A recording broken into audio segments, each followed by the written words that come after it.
We have sound. I think we're ready to go. So, discussion here, the title of the presentation was The Internet's Private Cops, Protecting Your Rights Against Corporate Vigilantes. And the concern, I'm Wendy Seltzer, a staff attorney with the Electronic Frontier Foundation. And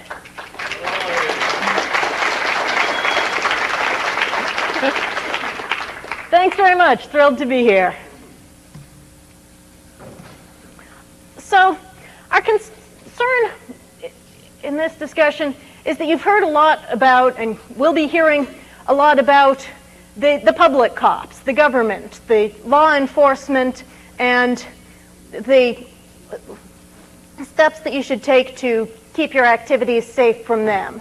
And my concern in this presentation is to draw your attention to another set of threats to online activity, and that's the threats from the private law enforcement, the corporations and private actors who are also interested in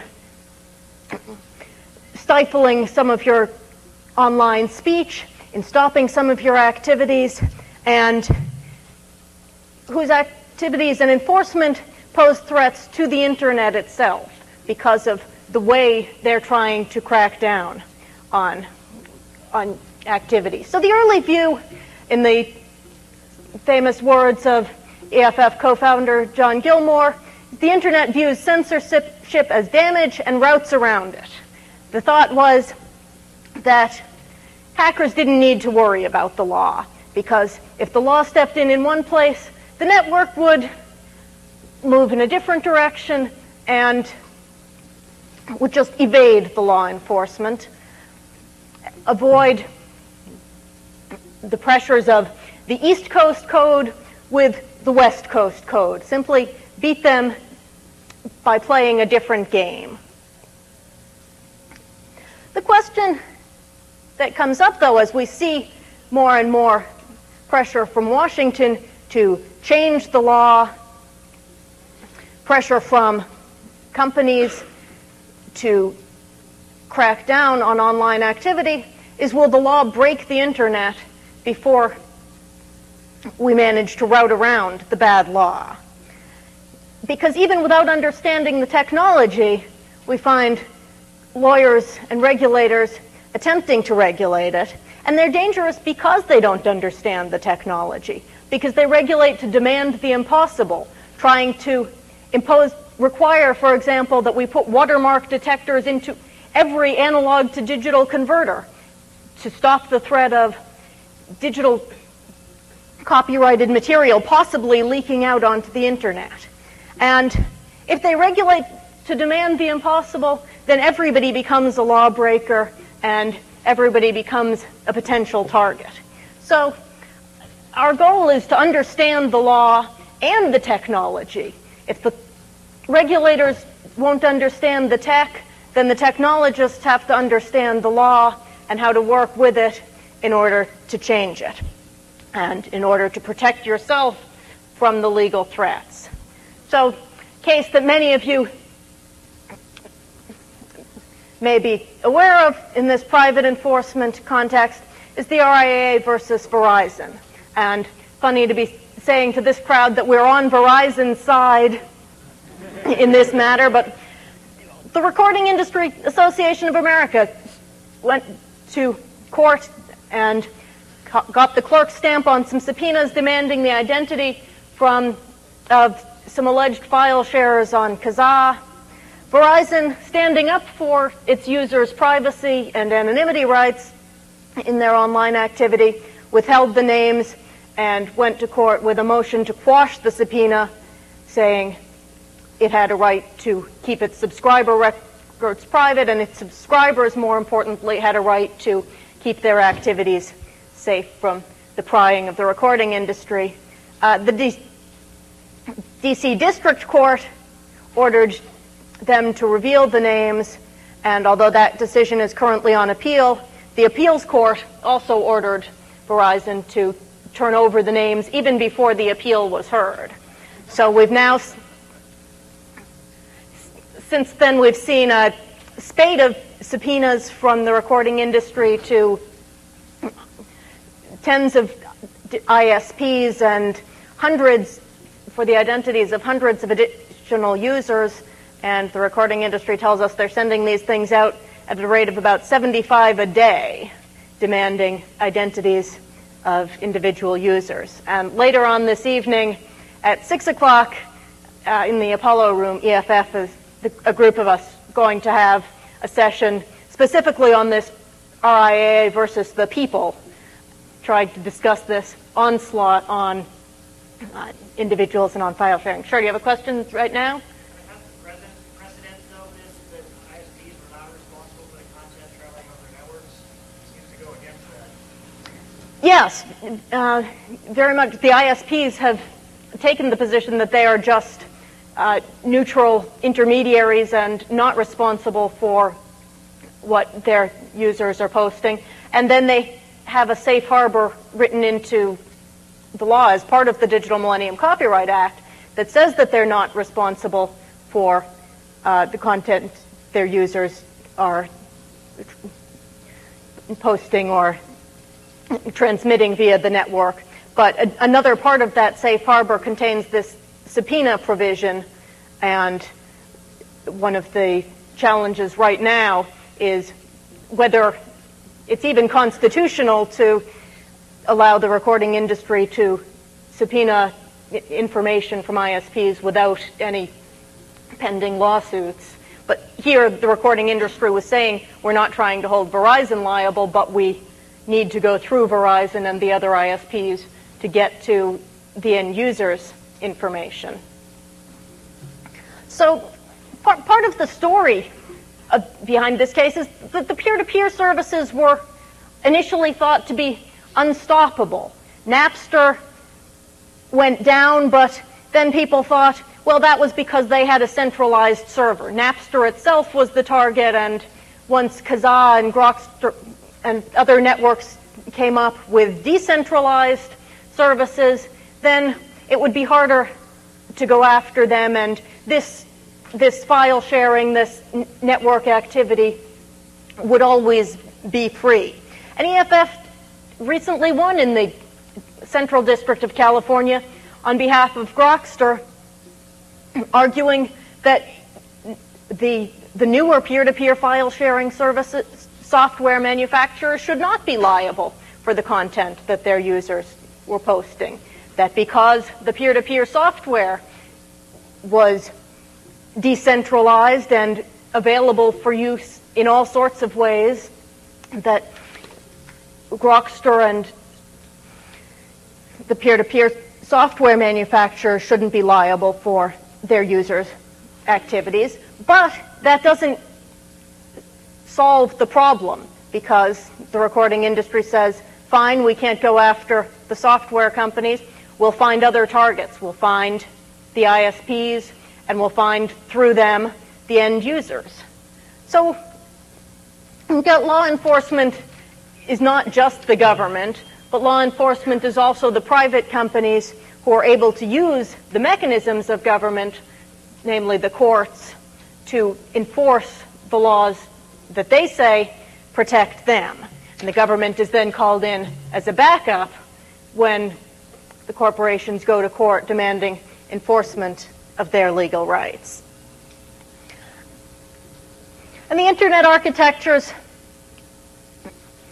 facilitate this control. Even amid the decentralization, there are still choke points. There are still internet service providers and backbone providers and domain name service and places in the network that can be targeted. Even if you are speaking, even if you're participating in what looks like a private forum, all of the connections are through private networks. The servers are private. And there are lots of different places in this network that can be targeted. So we see that while the internet enables more people to publish, it also enables more people and corporations to monitor that speech.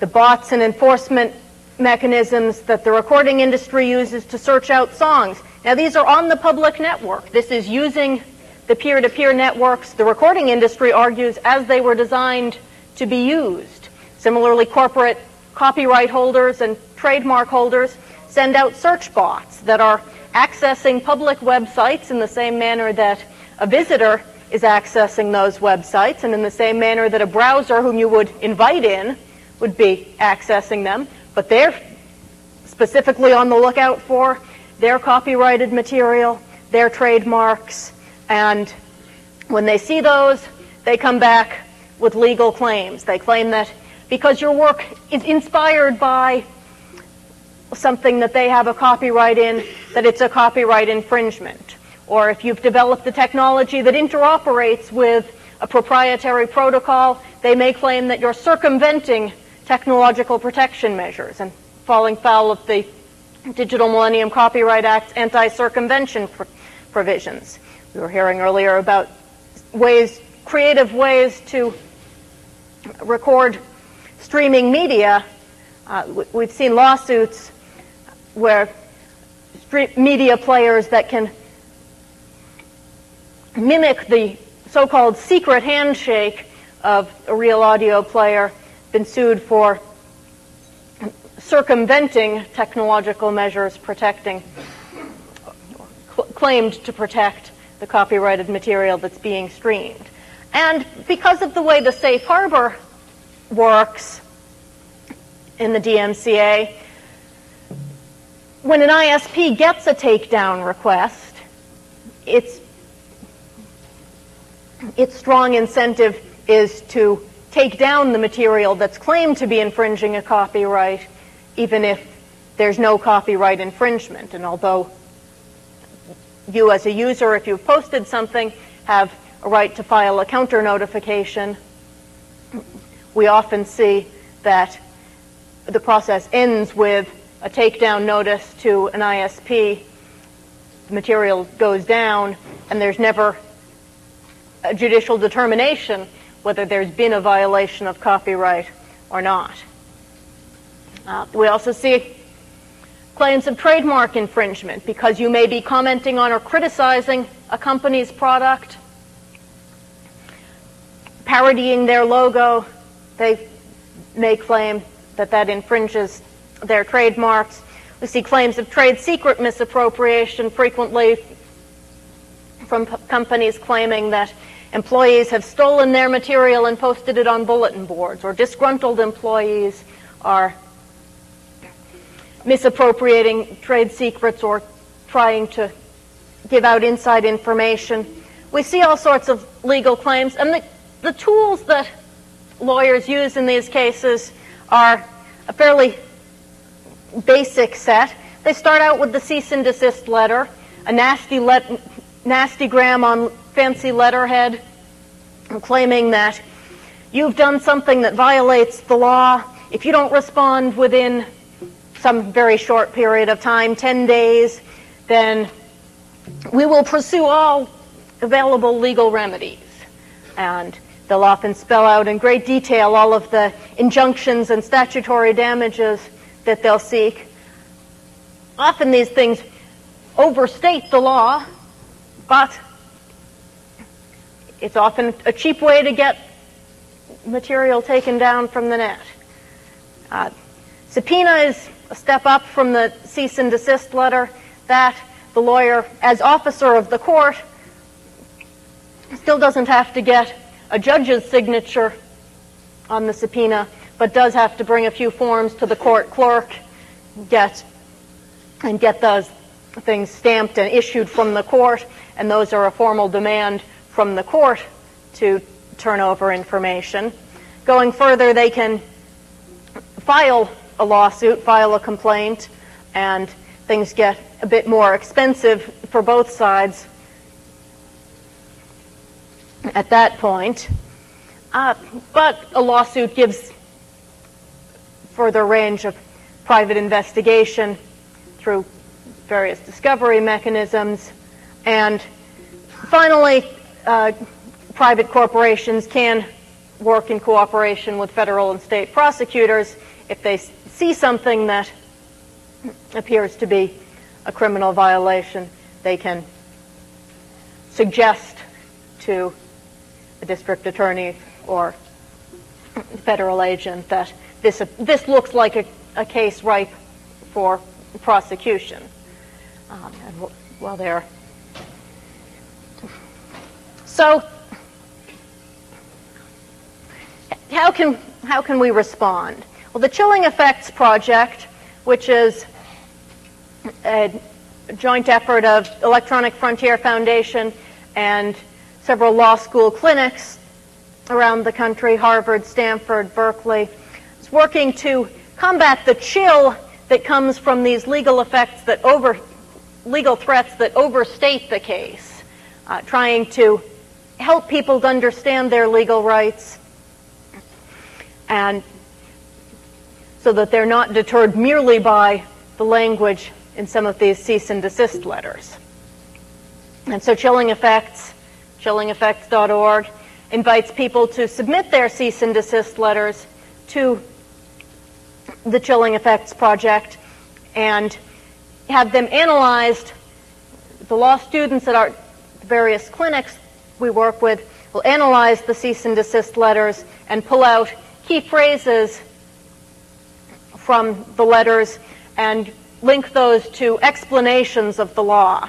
So somebody who's made a claim of copyright will get a link to explaining what copyright protects, and then again to the defenses to a claim of copyright infringement, the fair use exceptions, and the kinds of activity that might constitute fair use rather than copyright infringement, to help the recipients understand that although some lawyer is claiming that there's a copyright infringement going on, that's not necessarily the case.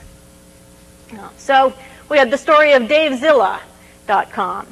Who's going to come sue over this? Well, the owners of Godzilla, Japanese company Toho. Unfortunately, they're not so good with the internet, and this is the page that you get to when you search for Godzilla. But nonetheless, they thought that this DaveZilla page was a threat to their online brand and sent a cease and desist letter claiming that that little dragon was an infringement of their trademark, demanding that you remove the objectionable imagery and reference to Godzilla from your website to eliminate any likelihood of confusion. Now, likelihood of confusion is the key test for trademark infringement. And if you look at that little dragon, there's not a whole lot of likelihood of confusion with Godzilla, but that's the claim. So what can you do? You get one of these. Well, one thing, submit the letter to Chilling Effects, and then think about how you know how to use the internet far better than some of the companies who are sending these threats. So in response to this claim that DaveZilla confuses consumers and the public, we see a quiz that asks, is it Godzilla? Can you figure out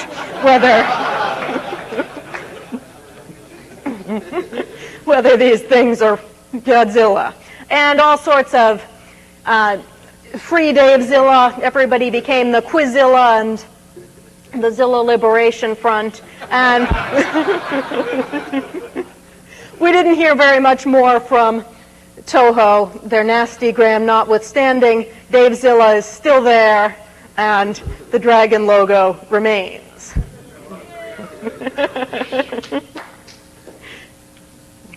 What else do we see? We see Sony claiming about their Aibo, that somebody who called himself Aibo Pet and developed electronic dances for the Aibo was circumventing the copyright protection mechanisms that Sony had put in place on this $2,000 robot's memory stick. And he got a cease and desist letter demanding that he remove the programs, stop teaching his dog new tricks.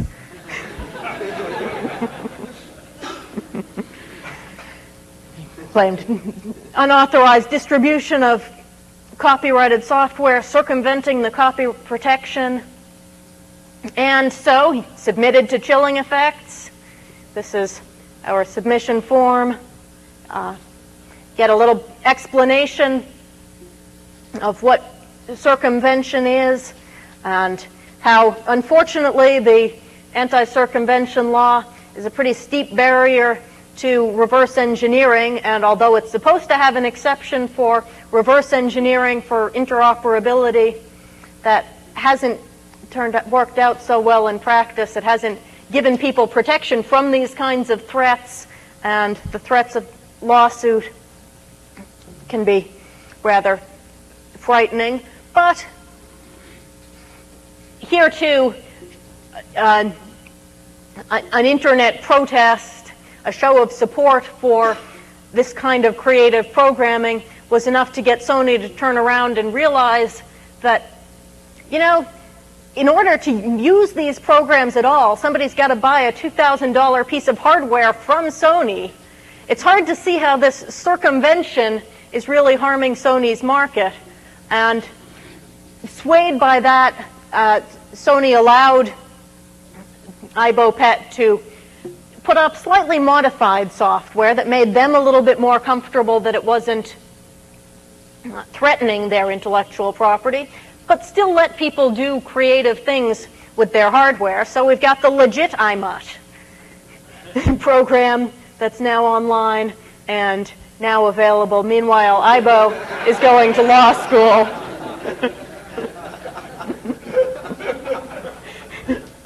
To learn to read the end-user license agreements. And there are now all sorts of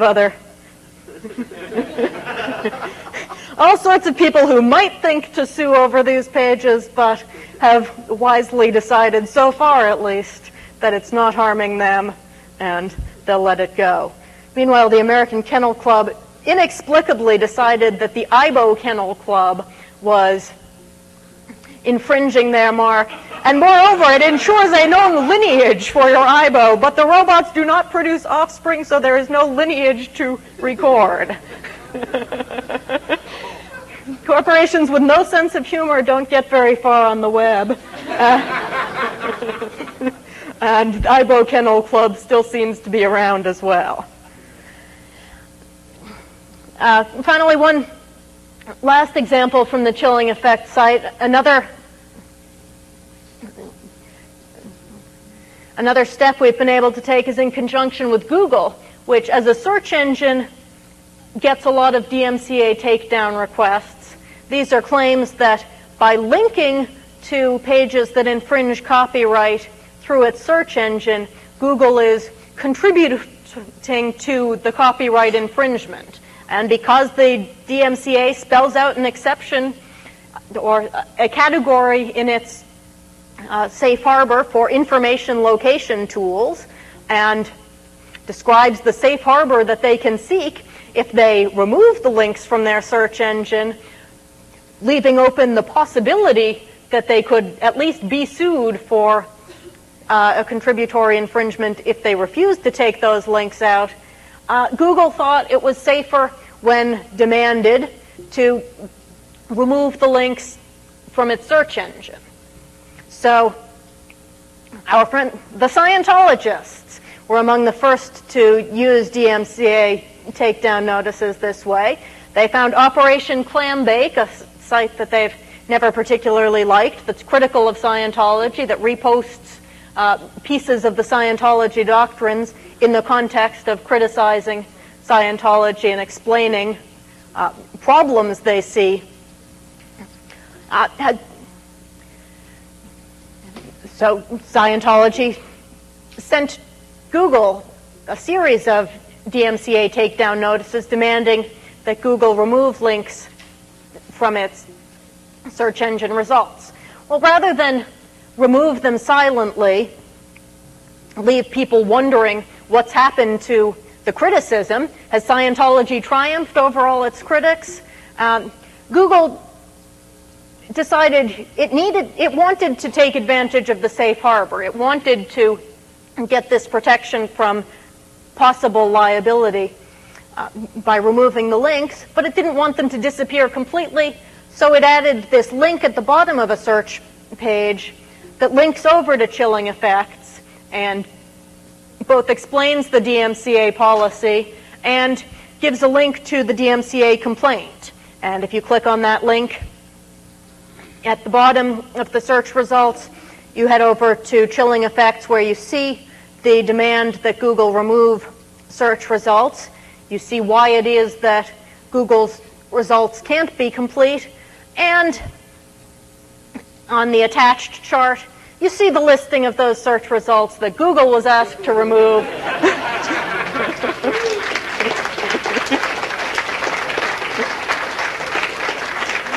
But with a few extra steps, you can still find them.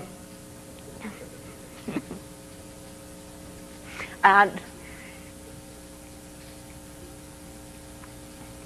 so we hope that this gives people a way to understand what's happening with the DMCA and a way to express frustration. If you think that Google's results are less useful because they're forced to remove results on a mere claim that the material is infringing, the complaint shouldn't be with Google. The complaint should be with Congress, with your lawmakers who have seen fit to enact this provision into law that makes Google think that their only reasonable response is to remove links from their search index. So, resisting the chill. Legal threats, as we've seen, are often used against obnoxious but not illegal activities. Corporations think, often rightly, that paying their lawyers for an hour or so of sending off a nastygram on fancy letterhead will get down 90% of what's bothering them, and if they don't go after the 10% that stay up, that's still good enough.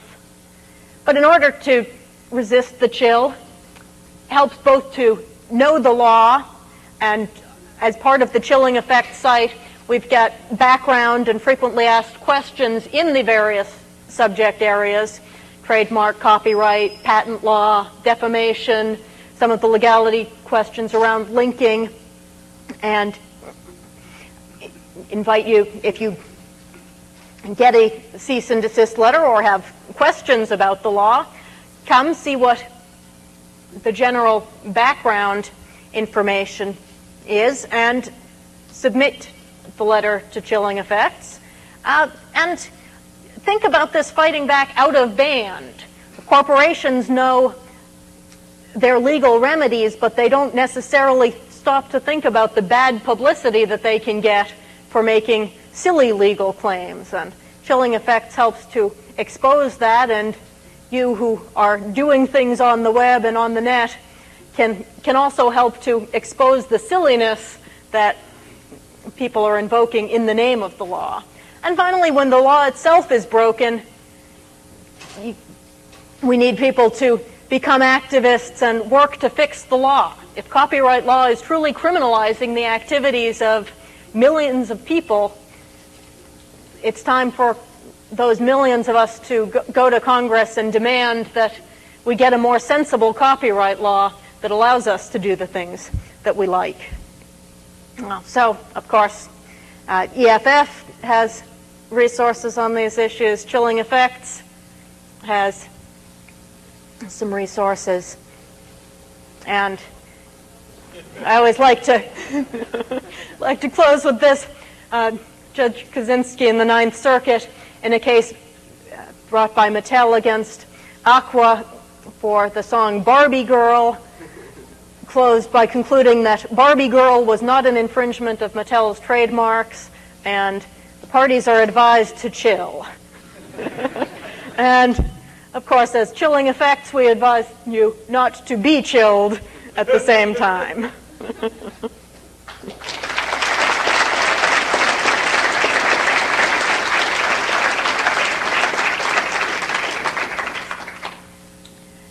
So I'm happy to take questions. Sure. Does EFF have any information regarding the investigation by the Central Forum in Congress regarding RIA's subpoenas against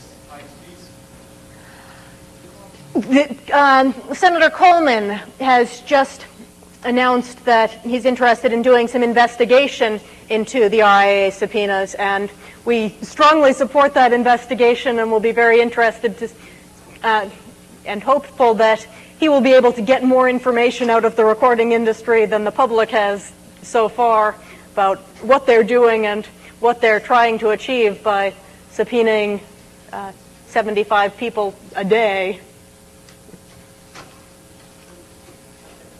What, if any, remedies do you have for nasty grounds that don't very much legal weight? But suppose you are sued and you win. Can you countersue? You were mentioned to me as a professor at Penn State, Matt Usher, which has absolutely nothing to do with it. That's one of the real challenges in this area, that the defendants in a lawsuit don't have, in the American system, often don't have great remedies against the other side. In a copyright suit, the successful defendant can win costs and attorney's fees from the other side. Otherwise, and particularly if it's non-commercial activity, it's hard to countersue with some of the traditional interference with business relations or interference with contract. It's hard to get money back for the harassment that these things are causing. Another piece of our aim with this project is to get some creative thinking going about what we need to bring these laws back into balance.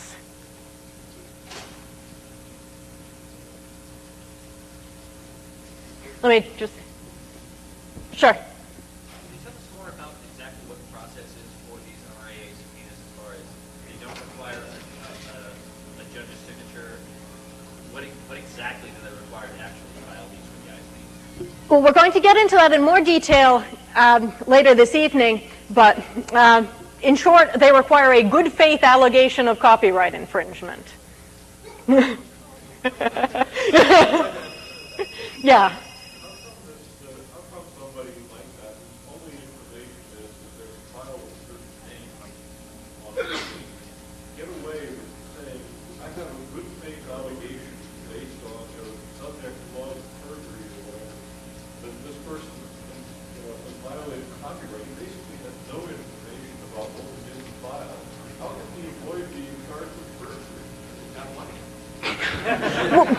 One of the things we'd like to see out of this Coleman investigation or others is exactly what they're doing. They may be downloading files. They may at least be looking at hashes. In the case of Usher, they clearly weren't.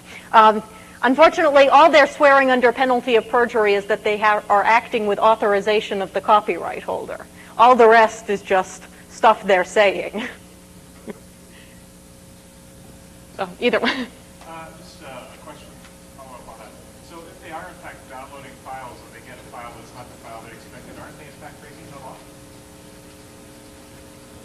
If they're downloading somebody else's copyrighted file and without authorization, and I suppose they could be. It's going to be very difficult to get a judge to find against them because of the whole context in which they're engaging in this activity. They will say, we need to do this to protect our rights. But they're not law enforcement agents. I don't understand why they shouldn't be allowed to do that. They would probably make a fair use claim that they weren't doing it to listen to the song or to get a market replacement for the song, but to try to enforce their rights. Did you have a question there?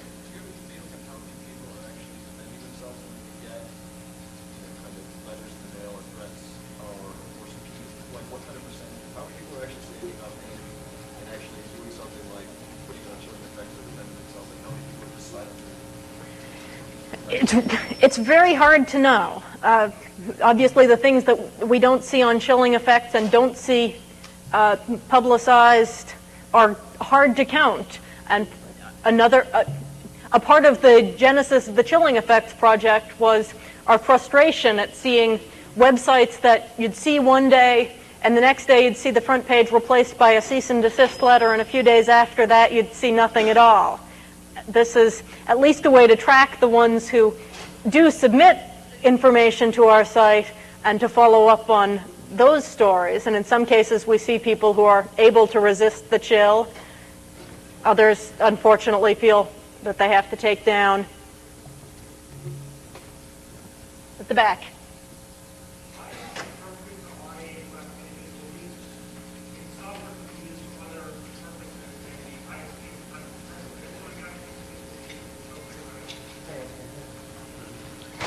Well, part of the problem is in the way that they're doing it.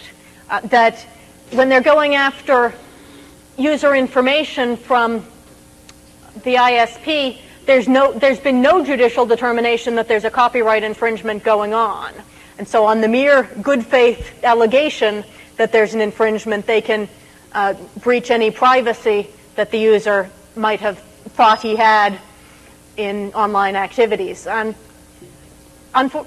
unfortunately, a lot of the activity underneath may be copyright infringement, but there are people using the networks for other purposes, and they shouldn't be subject to having their identities revealed on the mere claim that something unlawful is going on. I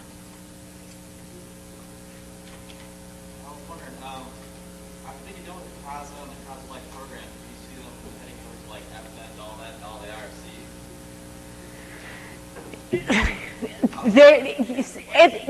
It's an issue of low-hanging fruit right now. The ones that are easiest for them to look at and easiest for them to get into will be the ones that they go after first. They seem to be trying a scare tactic where they make enough noise and bluster to scare people away from using the networks. But I get the bigger picture that I'm trying to give, though, is that it's not enough for us to think, well, the smart ones among us can just go to the better hidden peer-to-peer networks. We should also really be working to change the law so that if there's a better way of addressing the problems of getting artists paid for the music and getting the music that we want to listen to, let's think about how to reform the law to answer those questions. Sure.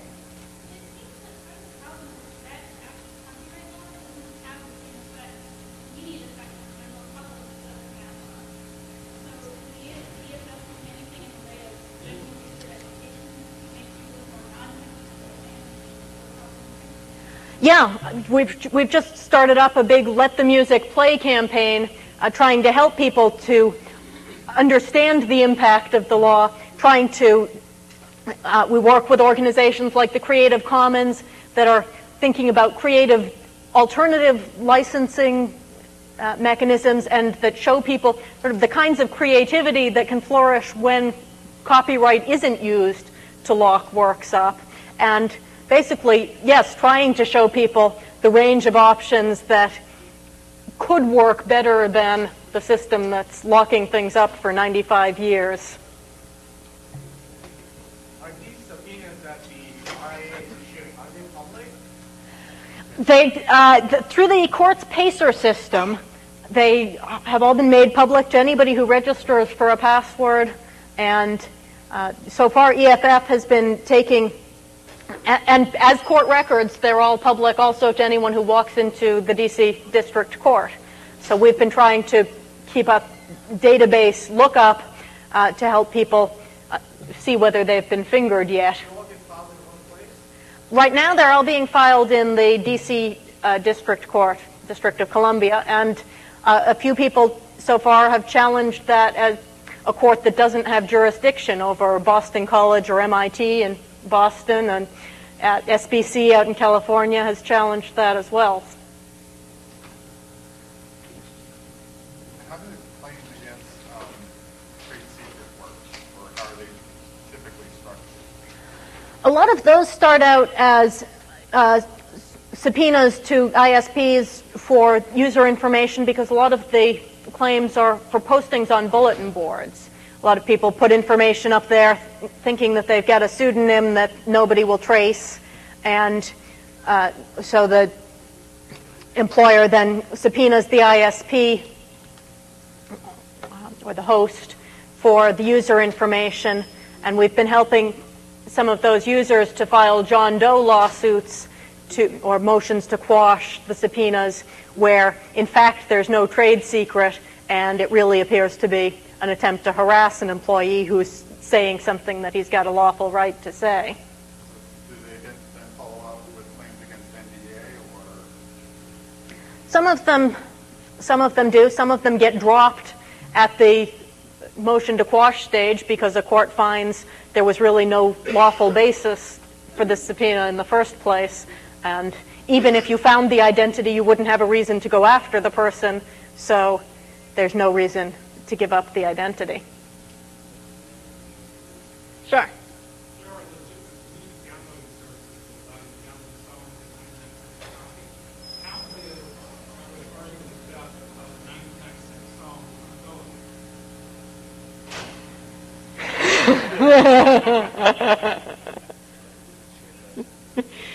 It's an awfully good question.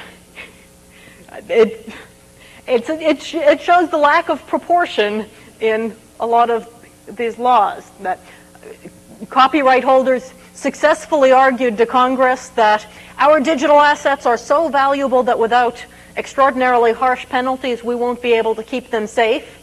Congress said, sure, that sounds reasonable to us. And we got the No Electronic Theft Act, and we're hearing proposals now to lower the limit to make uploading of a single, or offering for upload of a single song, a felony. And again, that's what we need the public to speak out against and to make that very claim. It's ridiculous against this kind of market to be calling this a criminal act. I see a couple of people in the back.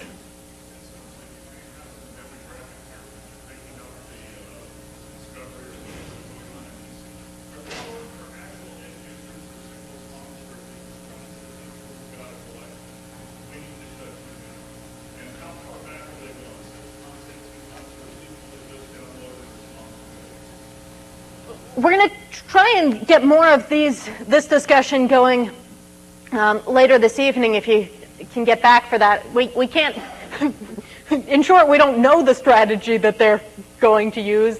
A lot of it seems to be scare.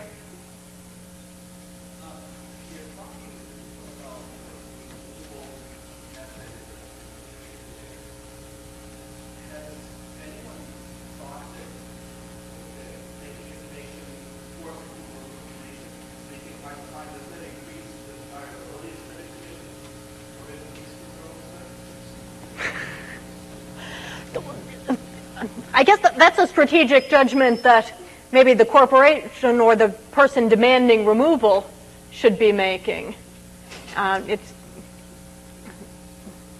They might be wise not to demand removal if they think that that's just going to make it more interesting. It's not really. All right, one last question, and then I'll be headed outside for anyone else.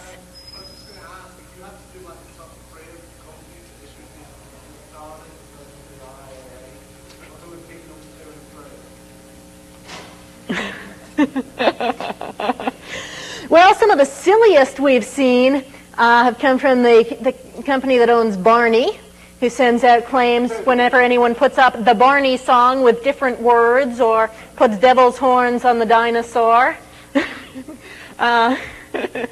We see a lot from Scientology. All right, thanks very much.